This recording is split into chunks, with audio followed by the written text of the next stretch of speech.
Lama received his Ramon Magsaysay Award in person yesterday in India, 64 years since being chosen for the honor. The award foundation recognizes leadership of the Tibetan community in defending their religion. President Susan Afan and trustee Emily Abrera join us now from New Delhi. The Tibetan Buddhist leader faced widespread criticism after a controversial video which went viral.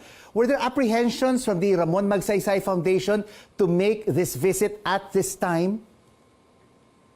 You know, I have to tell you, being in the United States for over 30 years, the first time I saw that headline, I was appalled myself.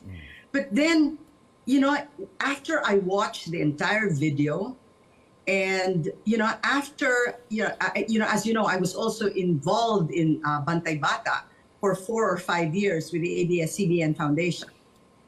When I watched the entire video, it was a very obvious sensational just headline for me. I did not believe it, and I'm very happy that the Board of Trustees as well also agreed with the way I saw it, that this man is a great human being and did not deserve the kind of sensational headlines that he got from the media. It was, Rico, if I may, it was a case of misinterpretation or understanding of a cultural tradition. The Tibetans understand it very well, and that is the reason why when that criticism came out, it may be for the Dalai Lama himself, knowing perfectly well that he did nothing wrong. It is easy to say, oh, it will pass. I mean, people will eventually understand. But the Tibetan people were so hurt. They were so hurt because, it was a slight on the culture. You know, Emily, Susan, just taking a look at your pictures with the Dalai Lama, it really tugs my heart, no? Because he's very affectionate, very friendly, very sweet. What can we learn from the Dalai Lama, especially for the Gen Zs and the millennial generation? Well, I do have to tell you that he has a special message to the youth. But this is going to be part of the book that we're going to be releasing in November, Rico, for our 65th anniversary. But generally speaking, I do have to say that he's very concerned about the environment, the planet that we live. He wants all of us to be involved in making sure that we protect the same planet that we all live in. He is also very much into the thought that violence does not solve anything.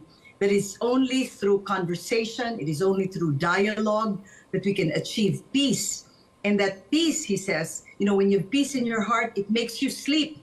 And when you sleep well, it makes you healthier. And so overall, it is the same message of love, compassion, peace that he has been advocating for almost 88 years. Yes. He talks a lot about what we have in common as human beings.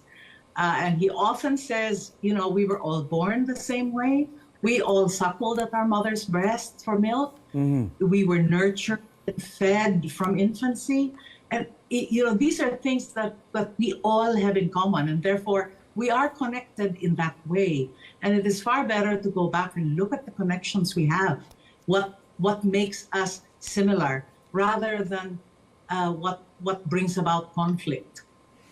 It's a small planet, and there's 8 billion people. Surely there must be ways where we can all find space to live a happy and fulfilled life. What was it like to be in the presence of the Dalai Lama, Susan?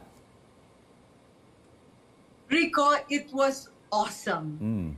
Awesome, inspiring, and just so uplifting.